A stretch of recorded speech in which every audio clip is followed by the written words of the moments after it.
that have died, either those on the streets or security forces that have been attacked by people on the streets. All of those lives are terrible for the loss of them. There has to be a dialogue and a process that respects the independence of the judiciary and respects the human rights of all. And I think President Macron's call today that there has to be dialogue is a good one, and it should be regionally based to improve the situation there. There has to be respect for the Constitution and respect for the independence of the judiciary. Do you condemn his actions? Sorry? Do you condemn President Maduro's actions? What I condemn is the violence that's been done by any side, by all sides in this. Violence is not going to solve the issue. The issues of Venezuela are partly structural because not enough has been done to diversify the economy away from oil. That has to be a priority for the future. But we also have to recognise that there have been effective and serious attempts at reducing poverty in Venezuela, improving literacy and improving the lives of many of the poorest people. Do you regret giving him your personal support when he came to power? I gave the support of many people around the world for the principle of a government that was dedicated towards reducing inequality and improving the life chances of the poorest people.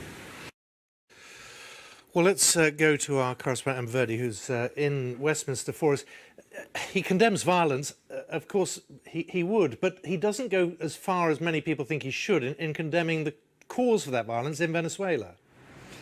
No, it's absolutely. It's not the condemnation that some would hope for. It's not put in the sort of stronger terms that some would have hoped for. But this is perhaps what you may expect from Jeremy Corbyn. And no doubt his political opponents will use this as another way to attack him. He used much more diplomatic language, condemning the violence, saying there needs to be dialogue.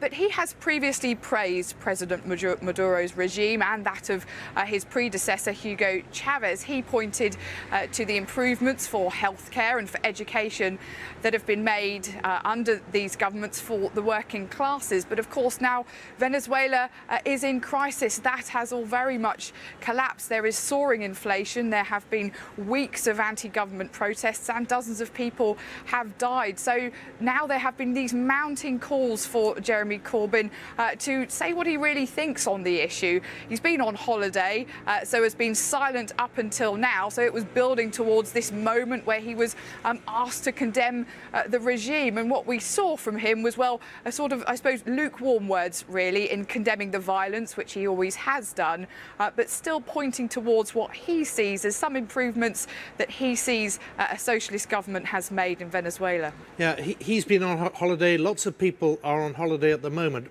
And he hasn't perhaps faced the tougher questioning that at other times of the year he might. I put it no more strongly than that.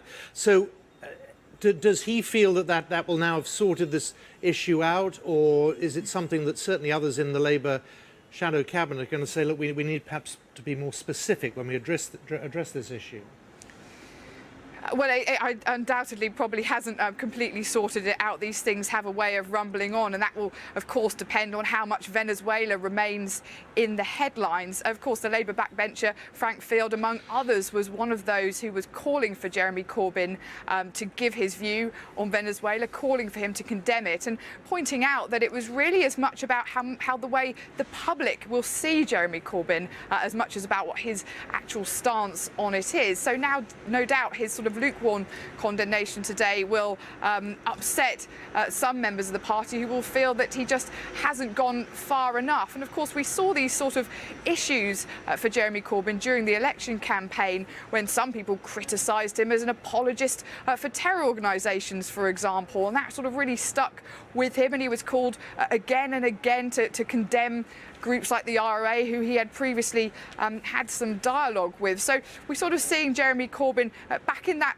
difficult position, really, and it's much more difficult for him these days, of course, because previously, as a backbencher, as somebody who aligned himself to different sort of protest movements, life was quite different. But now he's the leader of the party, he's potentially the next Prime Minister, so the questions get much tougher. Emma Vardy, thank you very much.